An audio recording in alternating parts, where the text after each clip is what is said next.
You boys know what's about to happen to you. You leave now.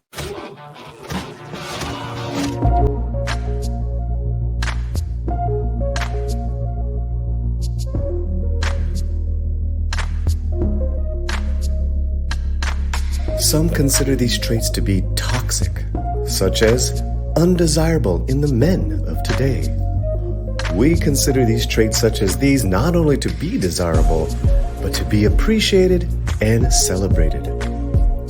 Welcome to the Toxic Male Appreciation Show, hosted by and La Reina Creole. Welcome to the safe space of the toxic male.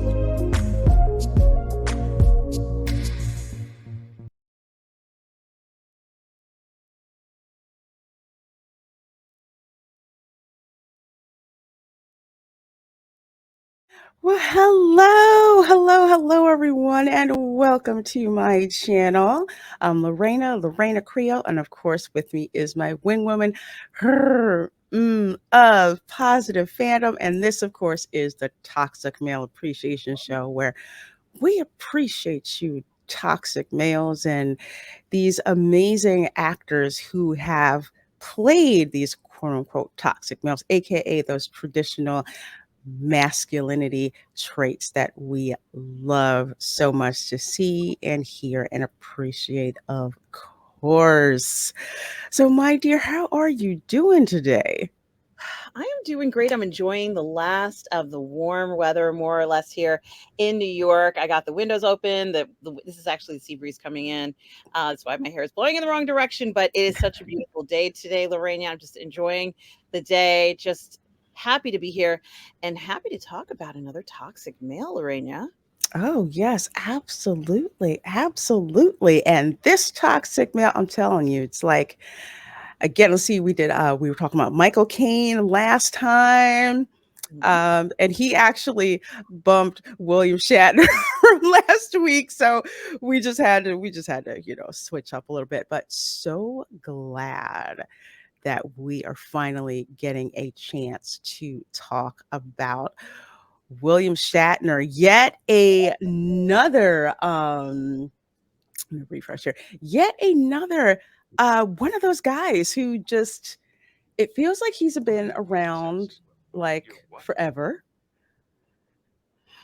Yeah, he's in his Yeah. 90s, Lorena. This might be one of the oldest toxic males that we are talking about, but certainly maybe one of the most recognizable internationally. I don't think there's anybody who doesn't know who William Shatner is. No. And I tell you, he's been in so many things. The Twilight Zone, that scene has been repeated, spoofed so much in pop culture. He's one of those rare actors who, he's been around for so long. Again, he's approaching 90. He's been to flipping space, with such a wonderful illustrious career. So have you ever had a chance to meet the Shatner? I have. I met him recently.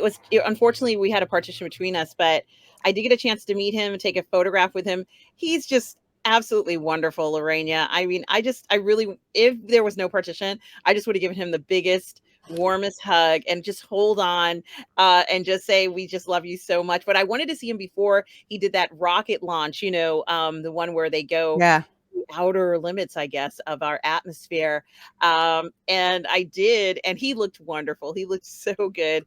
And certainly there's something about William Shatner. And it's just wonderful, Lorena. How about you? Have you had a chance to meet him as well? I did, and it's a very interesting story. So let's see, back in the days of conventions, so to speak, and I was a starving college student. Me and my friends put together money, crashed in the same room. We wanted to see the four captains. That was the big thing. We got to see the four captains, Wow. William Shatner, oh gosh, Patrick Stewart. Patrick Stewart, Avery Brooks and Kate Mulgrew. So I was actually running the Avery Brooks fan club at that point in time. So I got up to ask questions. I had flowers and stuff for Avery and whatever. And Avery's like, I know her. I know who that is. So he comes up to like give me a hug. And William Shatner's like, I've been doing Star Trek since before she was born. I was doing Star Trek 28 years ago. And Kate Mulgrew looks at him and says, Bill, you probably met her mother 28 years ago.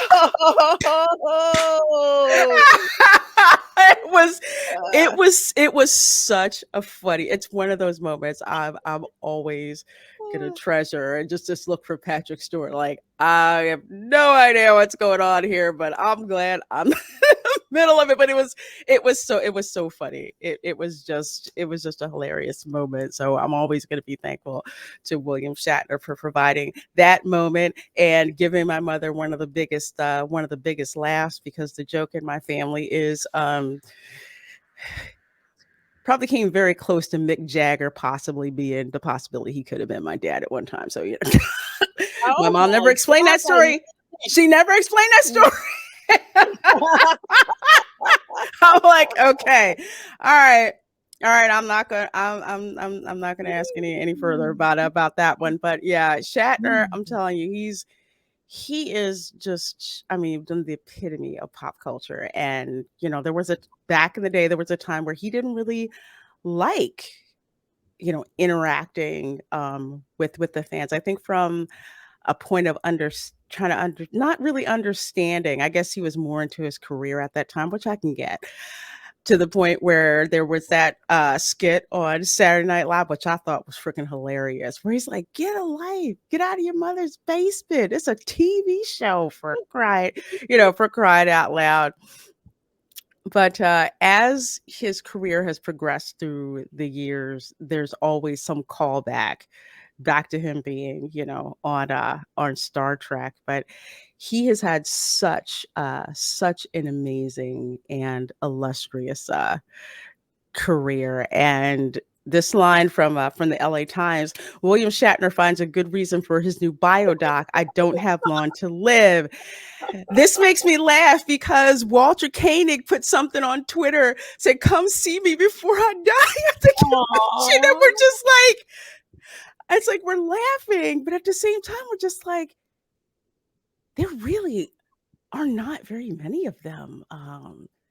Many of them left. So it's kind of like, okay, maybe I ought to get my butt in gear and, and go and see them one last time.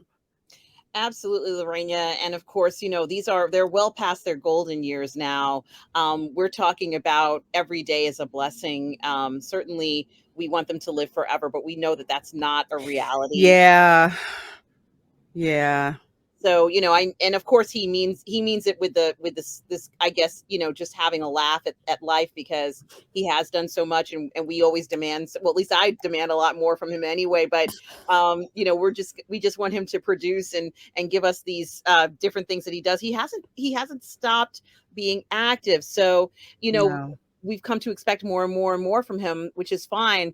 But it is true that he's not going to be here forever. So we might as well just live it up now. Let's do a biodoc. Let's do a tribute disco. Let's do a toxic male appreciation show. Let's do it all, Lorena. Absolutely. Absolutely. And, he's got so much going on that it's just like, what, we apologize if we wind up missing some things, but we're sorry. We're sorry. We're just going to do the best that we absolutely can. So, number one, and I had only happened to see this, thank goodness for TV Land, because I had no idea what Gunsmoke was. Mm-hmm. Until it was, because you probably watched TV Land, right? It used to be on, I think it used to be on Nickelodeon for a while.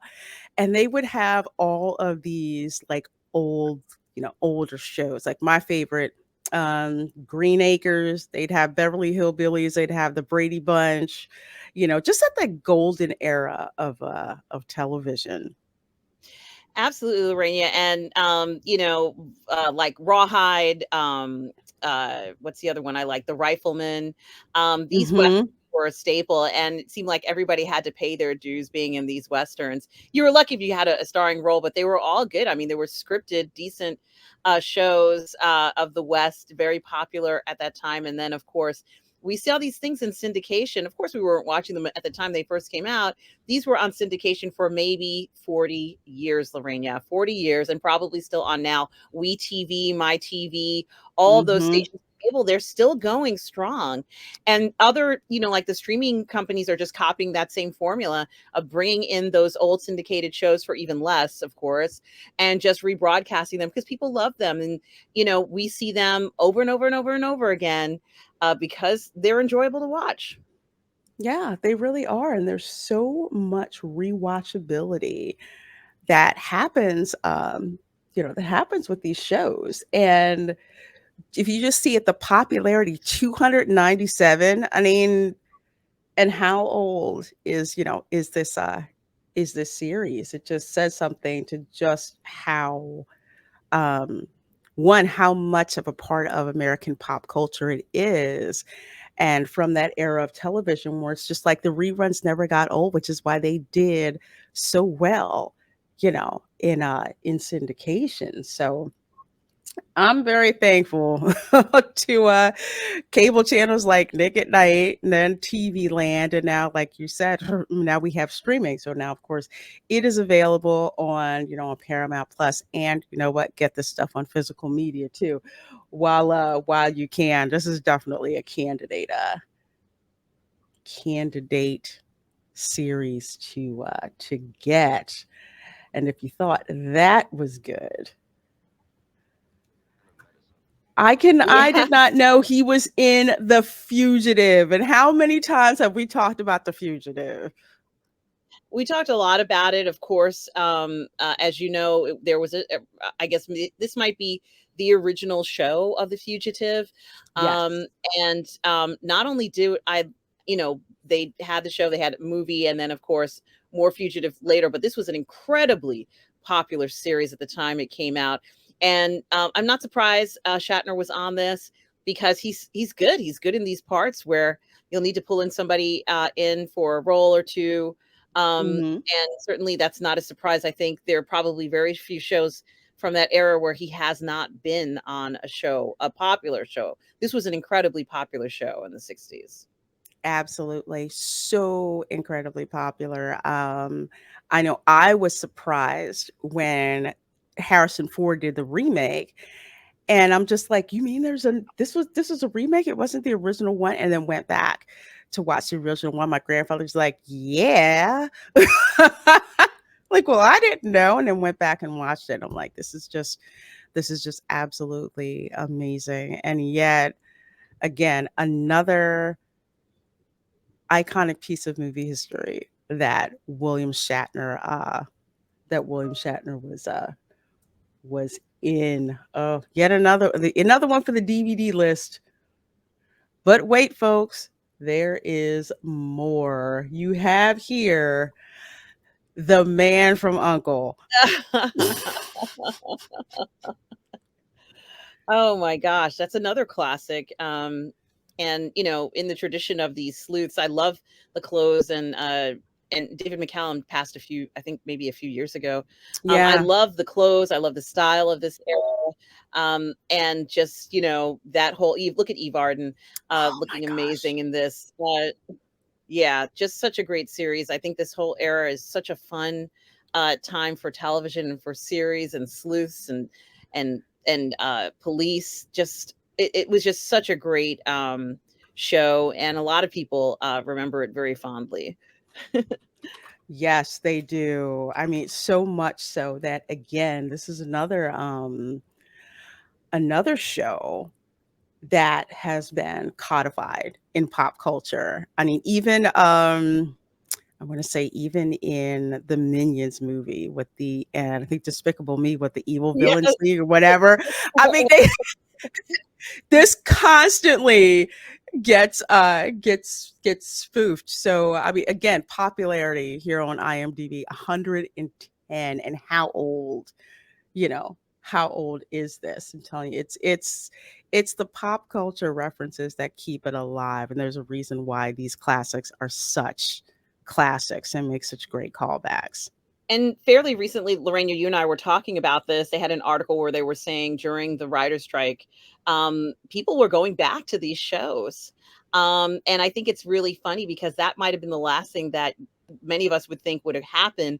I predict there will be this renaissance of people wanting to watch these shows from yesteryear and just kind of enjoy, the lifestyle and, the sentiment of what entertainment was at that moment. It's still good entertainment.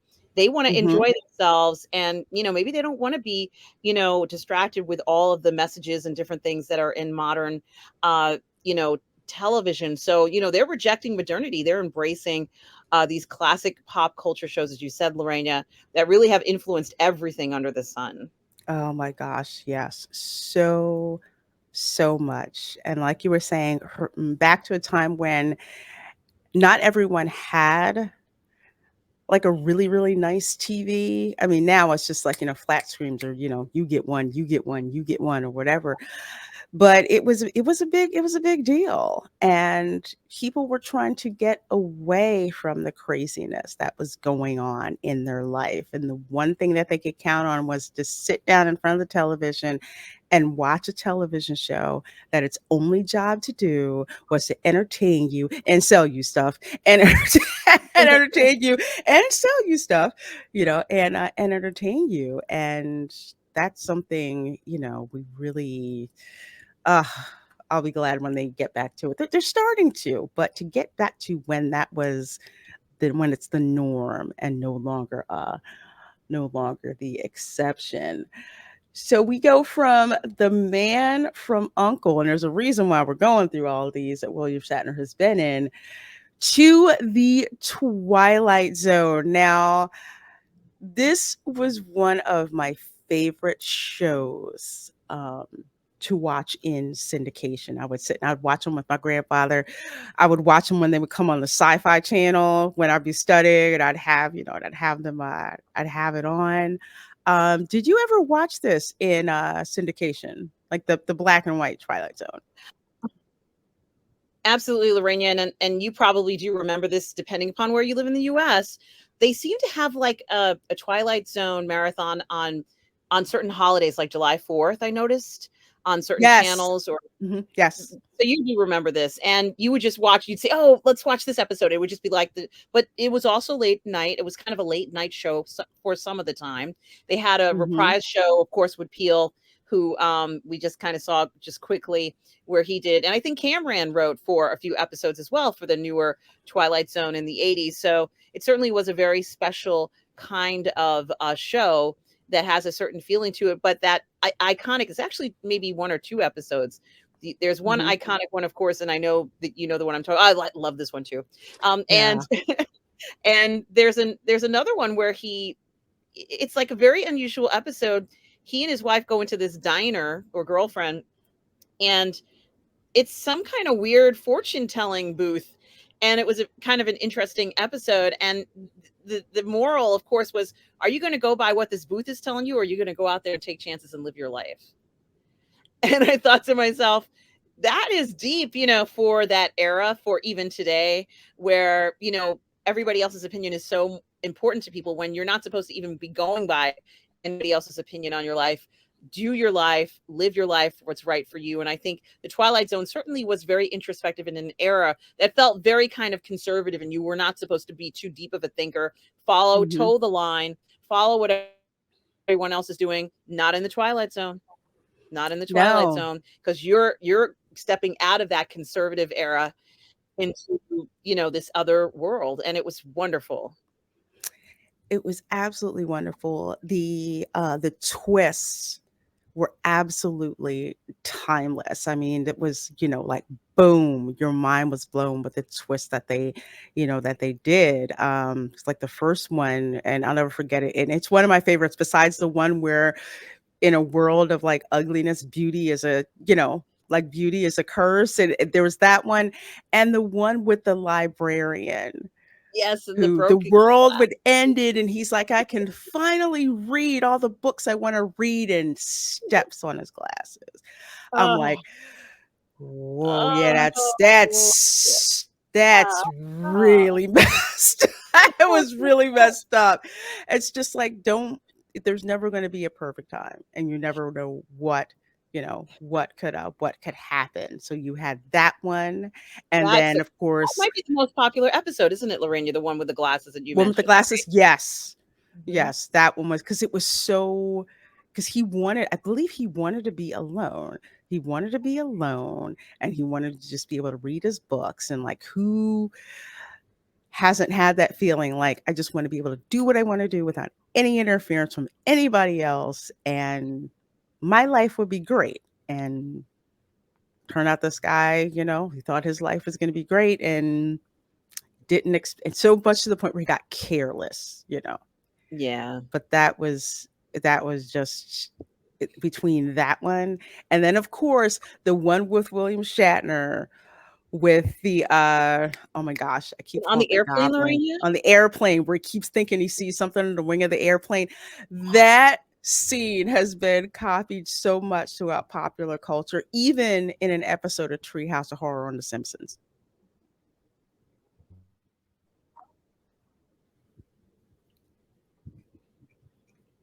It was just insane. You never, and I think it was it in It was in the movie, is it Lorena. Airplane too? I think they did it the same in Airplane too. I think Shatner was As in a co as a it. as a parody, yeah. Yeah. They made when they did Twilight Zone, the movie, and I don't remember who directed that one from the 80s, but they had John Lithgow play the character. He's on the plane Yes. out the window, and of course, there's somebody ripping up, the engine, and it's absolutely terrifying. What a great series that was. It was an amazingly great series. It was so awesome.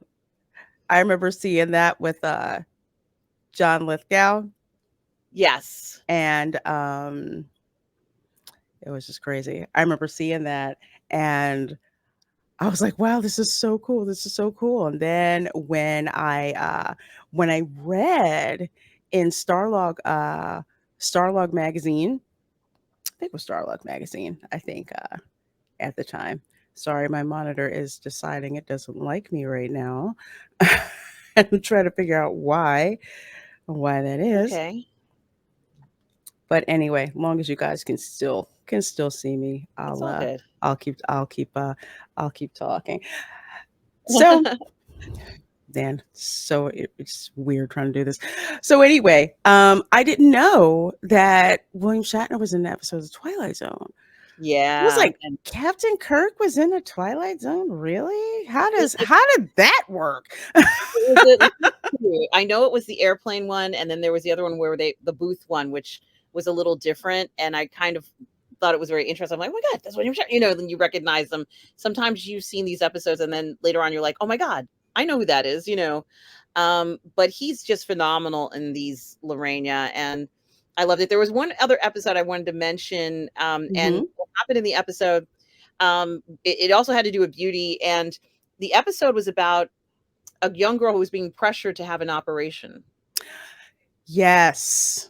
She had to choose between 3 different or 2 different models. Like, that she was like, the woman's like, "I think you'll like this one, A or B. I think A is better for you." And she's like, "Well, I don't want to get this operation because, you pressured my dad to do it and he killed himself." That was actually what happened in the story. Eventually she gives in. She has the operation. Speaking of that, we're gonna jump right back on the horse and go over here to, which of course is the most iconic role that William Shatner has been in, will always be in, and that, of course, would be Star Trek, the original series, which ran from, let's see, 1966 to 1969. Although, for folks like her and myself, we didn't find it till syndication. We didn't find it till syndication, and Lorena, it was on syndication. I would say probably it's still on syndication, but it was Yeah. solidly on syndication for at least 25 years. where you could pretty much turn on a number, maybe regular network channels as well as cable channels, and find a Star Trek show playing from the original series at some point for many, many years. Absolutely, absolutely. It was one of those things. I mean, I would watch it when I would, when I would come home from school. It would show on the weekends. It would show at just, it was one of those things that was always on. I mean, for me, it was like Married with Children, and then you got to see you got to see Star Trek. It was like this, this block, but this show, it was such an innovative show. And one of the minds behind it, well, I won't say minds, but we'll just say the money behind it, is an actress who I have always admired, and that would be Lucille Ball. Yeah, Lorena, and of course, that was also, she also had her show, right, Lorena, that we all remember, I Love Lucy. But Yes. even let's say, after she did I Love Lucy with her husband at the time, Ricky Ricardo, most importantly, they created it's either a publication company or a network or whatever, called Desilu, right? Desilu Studios, yes. And Desilu was important in a good portion of the entertainment that we saw on many of the networks. They had that documentary about Lucille Ball where she talked about wanting to be on the screen with her husband. So she fought. Lucille Ball fought for a lot. She'd been in the movies since the 1930s. So she knew how Hollywood worked, and she knew she would have to fight for certain things. But that Desilu production company, Lorraine and Studios, certainly shaped a lot of what we saw on television going forward. Absolutely, absolutely. One of the things that blew my mind was when I would see the roll credits for Star Trek: The Original Series, and it would say, a Desilu production. And I'm like, you mean Desi Arnaz and Lucille Ball? It's like, yeah, I mean, she was as fundamental to bringing Star Trek to the screen as Gene Roddenberry was for writing it. And who can forget? I mean, Kirk is always going to be the GOAT. My favorite Star Trek captain is always going to be Benjamin Sisko. It is what it is. But you have to give credit, and you have to give homage to Captain Kirk, because even Sisko gave Kirk, credit. He's like, yeah, I'd like to ask him about how he fought the Gorn on Cestus 3. That is very true. We saw him give credit to Kirk and to Picard, especially that's incredible storyline opening up DS9, right, Lorena? And so they really did a great job of sort of connecting many of the captains, showing respect to one another, but also the chemistry that they had, even though they were in a different Star Trek series. Everybody loves Captain Kirk. He's a legend. What I love that they did is that they kept him a legend in the universe as well. And that was really yes, to do that. Yes. I mean, it's so cool going back and watching these. Like, we had watch parties for the first 3 Star Trek movies, and just to see how the cast has changed, and how Kirk is still Kirk, and oh yes, it's such a blessing to have. To yeah. And I'm sorry, I do want to say this, and no, go Lorraine, ahead. you have on the same page with this, that Captain Kirk is a lover and a ladies' man, but he is not a womanizer. No. And I just want to say that and put that out there, because there was some speculation about him being that way. He has never, ever been that way in the history of Star Trek. In fact, he's been a man with integrity, which we've seen time and time again, living a life that's hard to live. He's in space. He's flying around. This is not an easy life. It's like being involved with somebody in the military. You don't get to see your loved ones all the time. If you're lucky enough to bring them on the ship, you can. But for the most part, that may not always be the case, right, Lorena? Absolutely, absolutely. As a matter of fact, they kind of brought that up. I forget which episode of Next Gen it was, when Picard is explaining, well, we could take shore leave together, and but it's just like it wasn't gonna work because it actually was quite a lonely life. I mean, Kirk made it known, yeah, if it was female, it was going to get his attention, and he was going to appreciate that. The episode, and I'm forgetting. I just remember the line. I believe he said, "You're always going to be the captain's woman until I say you're not," or something like that, which I thought was one of the coolest, smoothest freaking lines I'd ever heard. You know, in my life, it was such a cool line that they referred to it in the movie Barbershop. If you remember Barbershop, he was like, "How do you think Kirk got on them honeys? How do you think that worked?" You know.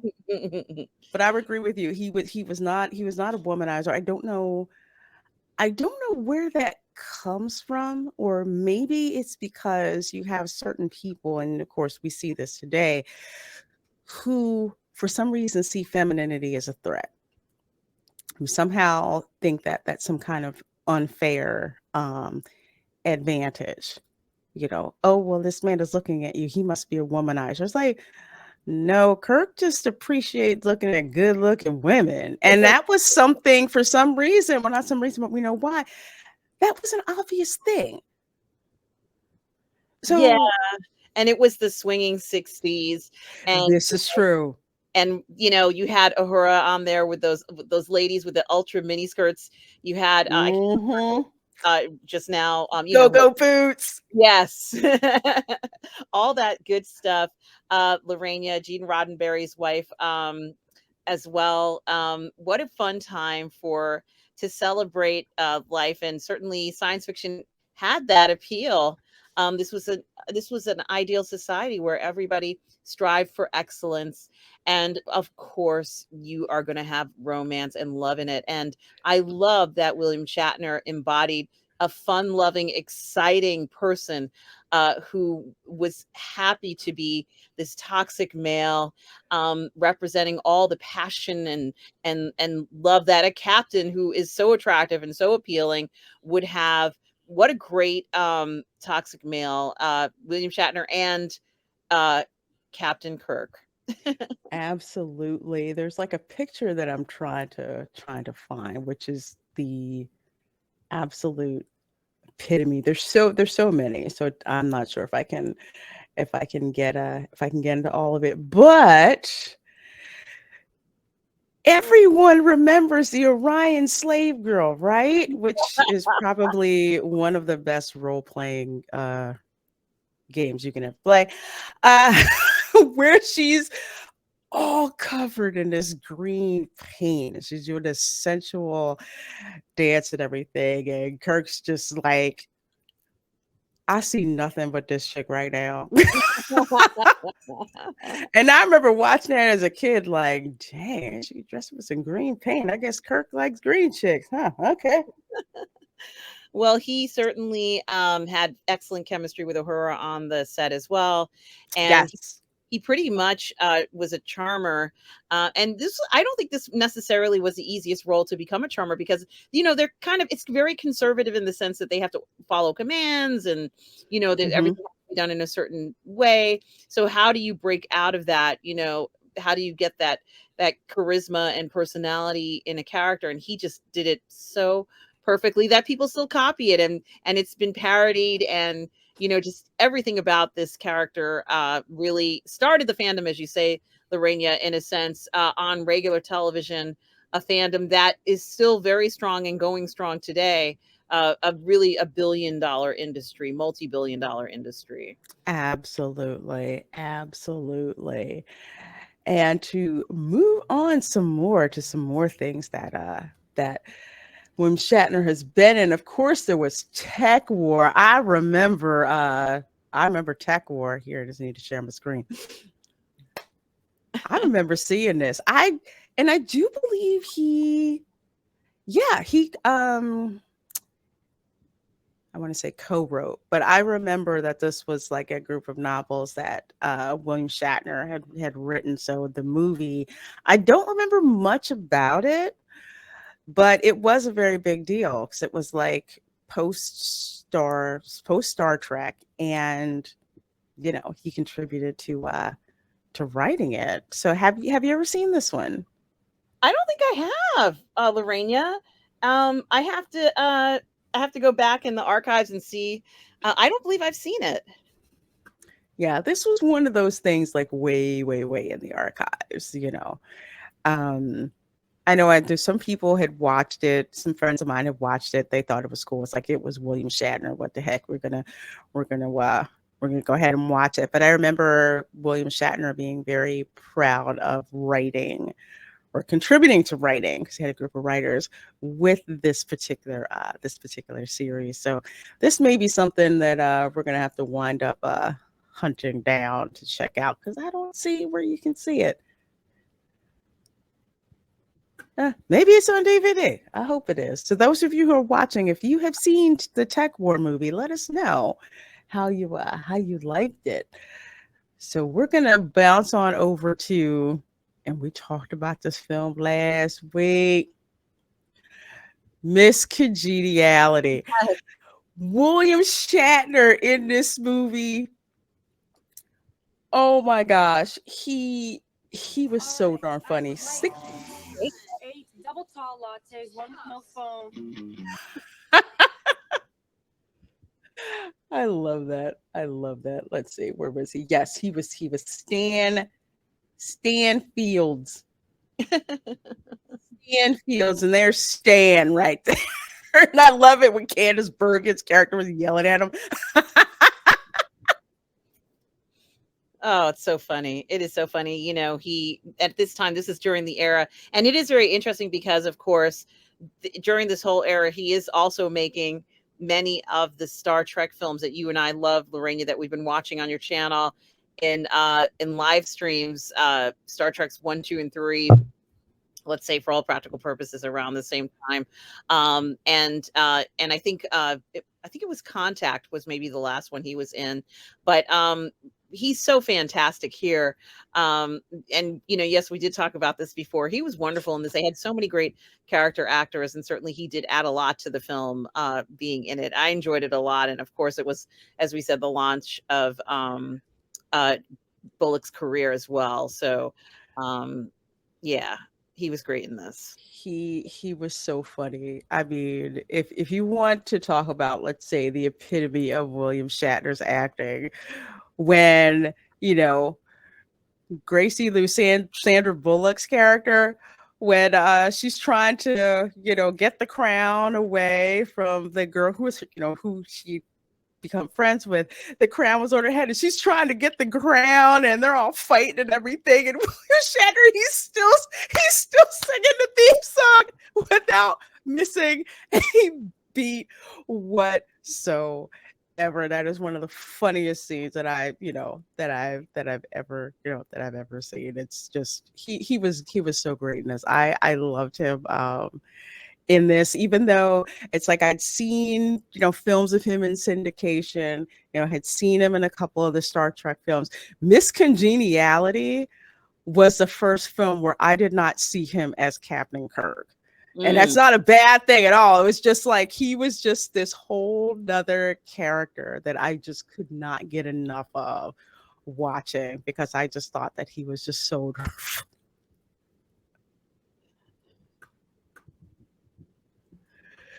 Oh my gosh, where is it? Oh, yeah. See, this one right here. They're all fighting over the crown. She's crying because she wants the crown back.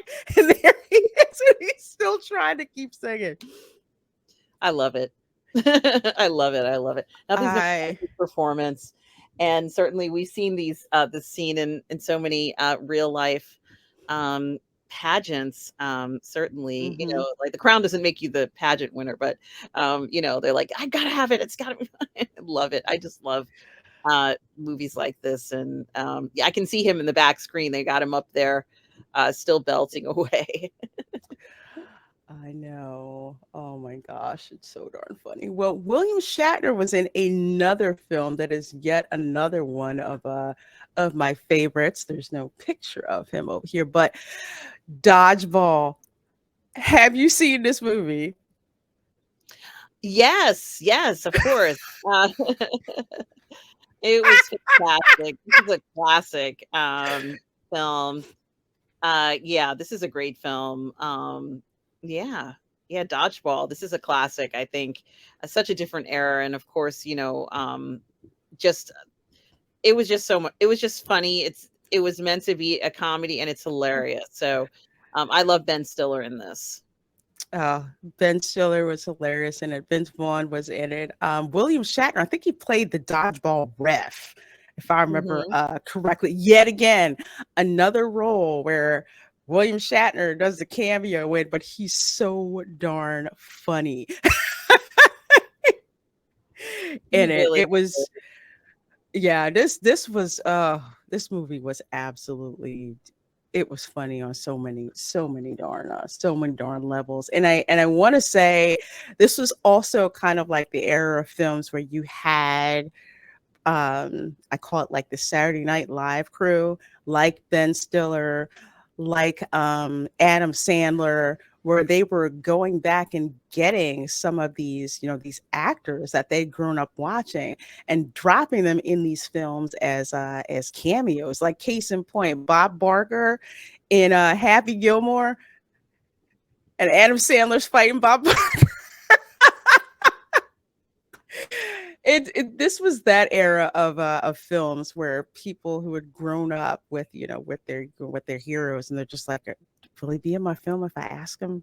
If I ask him, is this big star? It's like, yeah, it's work. Of course I'll do it.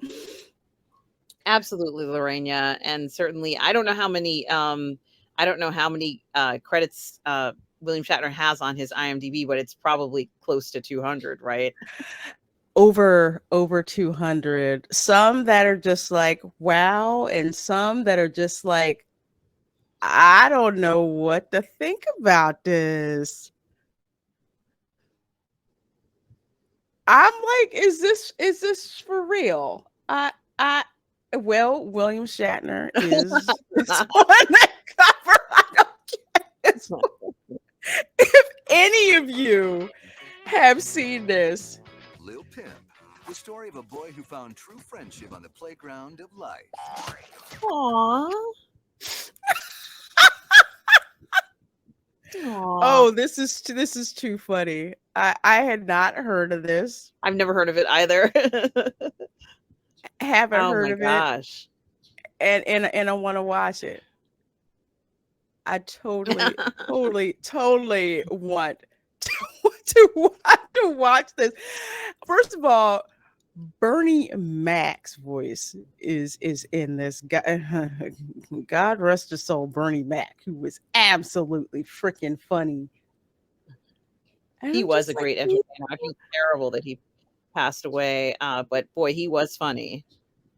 he was absolutely funny. I'm like, Tony Gold, what was his picture? Well, apparently they're not showing his picture in this one. Like I said, I don't know where this came from, but Little Kim is in it. Oh And wow, now that's something, going back a ways. Lil Kim. Wow. yeah. Let's see. We've got Mark Brooks as Little Pimp. Let's see. We've got Bernie Mac as Fruit Juice. Oh, Danny Bonaducci. Oh my gosh. Wow. Yeah. Carmen Electra is, oh my gosh. John C. McGinley is in it. This looks like this was just Kevin Michael Richardson, David Spade, Oh Jennifer wow. Tilly. Oh, I love Jennifer Tilly. Yeah. We're gonna have to watch this. We're gonna have to find this. Yeah. We're gonna have to find this, and we're gonna have to watch this, because I am under the impression that episode of South Park with Butters, where he went to the Pimps and Hoes ball, and then he went back to school and started selling kisses. I think this is where they got that from. Okay, yeah, I gotta find William Shatner's voice in this one. So let's see, just to kind of run through a couple more. I do remember William Shatner being in this particular film. This one, Over the Hedge. This is, I want to say, when DreamWorks was just starting to get get started. They had already came out with Shrek, Madagascar. This is another really, really funny family film to watch. The voice actors, you've got Bruce Willis, you've got Gary Shandling, you've got Steve Carell, William Shatner, Wanda Sykes, Nolte is in there. This is kind of like that era where William Shatner was lending a lot of his voice talent. Yeah, I really like this movie. Of course, they go to hibernate, and when they wake up, they find out that the area where they used to hang out now is a victim of suburban sprawl, and there are all these residential suburban homes there, and they're not going to take this lying down. No. No. And there's a reason why we don't let the squirrel have Red Bull. Let's put it that way. And Lavinia, there is one more film that we absolutely have to talk about. Oh, which one? Which one? Free Enterprise. Oh my gosh. Yes. Yes. Do I have that? He has so many credits. Yes. Let me dig up Free Enterprise because daggone it. We'll do Free Enterprise and then what he's going to be working on next. So let's see. No, not Free Birds. Free Enterprise. Oh my gosh. I think I saw this like ages ago. And it's on Amazon, which means I definitely have to go back and watch it. And of course, who directed this film? Robert Meyer Burnett. There you go. That's right, guys. Robert did direct and co-write this film, which was kind of become a cult classic. I've seen it so many times, and it was on a bunch of cable channels where I just kept watching it every time it came on over and over and over again. But it's such a fun film, just sort of obviously, once again, kind of like a group of fans who are having a midlife crisis. And I have to be honest with you, the film has kind of taken on a different kind of status. And, you and I are going to do a watch party of this film on the Burnett Network, Lorena. So, Can't wait. yeah. And, of course, it has to do with the notion that these two main characters are hanging on to their geeky science fiction, ways like we are. Like, we are these people now, because yes, not 20 years ago, but we are actually these characters. And of course, William Shatner is in it. And, it is such an entertaining and fun movie, talking to William Shatner in it, what he wants to do. I think he wants to do Shakespeare. And, obviously they want more of what he's done from his work. So it is a wonderful foray. It's really just kind of a fun film, and it features, of course, you can see William Shatner here. I love this film. I recommend to anybody who hasn't seen it. And there was a watch party. There's been one or two events where the film was shown again, I think in Las Vegas this year around the time of CinemaCon and at different events. So doing a rap video. There's so many we're gonna have to do watch party, Lorena. I hope you will be there. I can't wait. Can't wait. I will be there. Oh my gosh, featuring Duran Duran. I gotta watch it. Flipping love Duran Duran, and I'm pissed I missed him in concert because I was broke. Anyway. Going on to one last thing that is actually coming up for William Shatner, and I'm kind of bittersweet about this. Masters of the Universe Revolution. Oh, I see. Not Revelation, which we had the unfortunate pleasure of watching, but we do kind of have to thank that because that kind of actually got us together to stream it and everything. That is true. That is true. And we got Mark Hamill too. Oh, Mark Hamill, Melissa Benoist, and William Shatner. Damn you, Kevin Smith. Well, you know what? I do have to say that William Shatner is just so remarkable. As we said, he went to space. He continues to be busy and engaging, and he's doing things like this where we still see him today working on different projects, new projects. He's just so much fun. I just think that he's incredible for what he's doing. We didn't talk about TJ Hooker, but he was in TJ Hooker too. But Yes. I think that Great he was show. in Boston Legal, all those he was in a lot of very popular shows at the time, Lorena, during network television era, and he managed to rock that. He also rocked the movies that he was in, and of course many of the stuff that we spoke about today. He's just incredible. I think that he has shown, just had an extraordinary life, and I look forward to more stuff that he will be doing, because he doesn't seem to want to stop, and I'm fine with that as far as I'm concerned. Yeah, I want him to keep going. And speaking of him keeping going, if you are not following William Shatner on Twitter, you need to. Way, way, way, way back in the infancy days of Twitter, there was this one guy who had a handle literally called Ish My Dad Says. And what he would do on Twitter was just tweet out crazy stuff his elderly father would say, which was flippin' funny. I mean, the stuff he would come up with. Well, actually got optioned for a television series, and they asked him on Twitter if he would do it, and he was like, yeah, because William Shatner was following this handle and was cracking up. He's like, yeah, I'll do it. Yeah, I'll do it. This guy was like, William Shatner's gonna play my dad.